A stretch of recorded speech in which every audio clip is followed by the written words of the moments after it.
You may think you're ready for anything, food stockpiled, gear packed, plan in place, but these mistakes can undo it all. Today, we're breaking down 5 critical prepping mistakes that could derail your survival plan, whether it's for a natural disaster, power outage, or worse. Stick around because making mistake number 5 will get you killed. Let's get into it.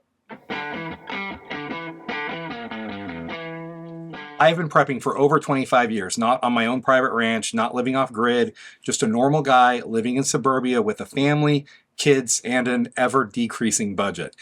Through the course of my prepping life, I've made all of these mistakes and many, many, many more. I have wasted a fortune on the wrong things and making these very mistakes. The good news, if you know these mistakes now, you can fix them before it really matters. If you end up enjoying this video, please smash that like button. Subscribe to the channel if you haven't. It means a lot and it really does help us. Now, the 5 mistakes. Number 1, over-relying on gear without skills. You can buy all the fancy survival gadgets, but gear fails, you get lost, you might not even know how to use the gear that you buy under stress. Owning a fire starter is useless if you've never practiced making a fire. The fix: train regularly with your tools, practice setting up your tent, filtering water, starting a fire in tough conditions. Skills outweigh stuff every time. I will confess and admit to you, I still can't start a fire reliably with flint and steel. So, part of it is I double down on lighters and matches, but I still got to get my skills stronger too. Number 2, failing to involve family and practice. You might have the perfect stockpile, but if your spouse, kids, friends, survival buddies don't know the plan, it is useless. The fix: have those conversations with them about when to come home or when to meet up at your house or to meet up at your whatever your meetup location is. Do quick practice runs. Power outage weekend, getting your 72-hour kits packed and out the door, testing your food storage, living out of your food storage for a little bit. Now, I had a friend back in Utah, and for his church, he was asked to live out of his food storage for a month, a whole month with him, his wife, and I think they had 2. And he said, yeah, I'll give it a try. So he did. And they lived out of their food storage. They had almost a year, so they had plenty of food, but it was getting used to the food storage food versus the grocery store food. And then after the month was over, they then went into the church and would talk about what went well, what didn't go well, and lessons that they learned to help them to help the congregation. Now, honestly, I couldn't do that for a month. It would drive me insane. But could you do it for a week? Right? Have you ever eaten a Mountain House meal? Have you ever had an MRE that's been sitting there for a couple years? You might try. You might feed your family on MREs one time just to see how it goes.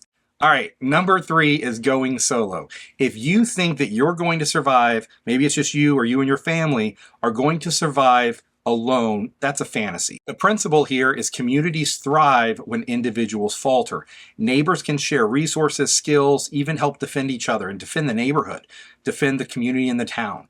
The fix: talk to your neighbors, church group, your college buddies, your old military buddies, whoever's part of your military group and your close friends and family. Coordinate with them on supplies and skills and make a joint plan to work together on various disasters. I know a bunch of you guys are freaking out right now, and a huge, huge caution on this one.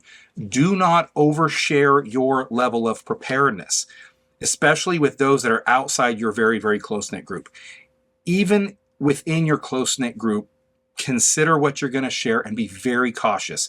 Definitely practice information security. Number 4, over-prioritizing weapons and defense versus other stuff.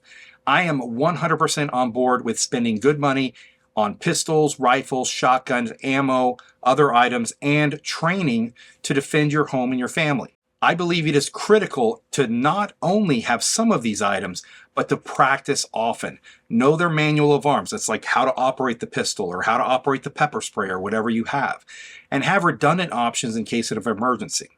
However, much less exciting items like food, water, basic survival gear, gardening, power generation, those capabilities are critical to consider yourself truly prepared.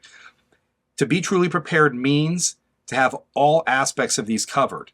The fix: Next time you're in the gun store ready to make another gun purchase, you need to ask yourself if that $5,000, $6,000, $1,500 would be better spent on additional solar panels, more cases of food, or additional water barrels. Number 5, underestimating your water needs. Food gets all the attention, but water runs out first.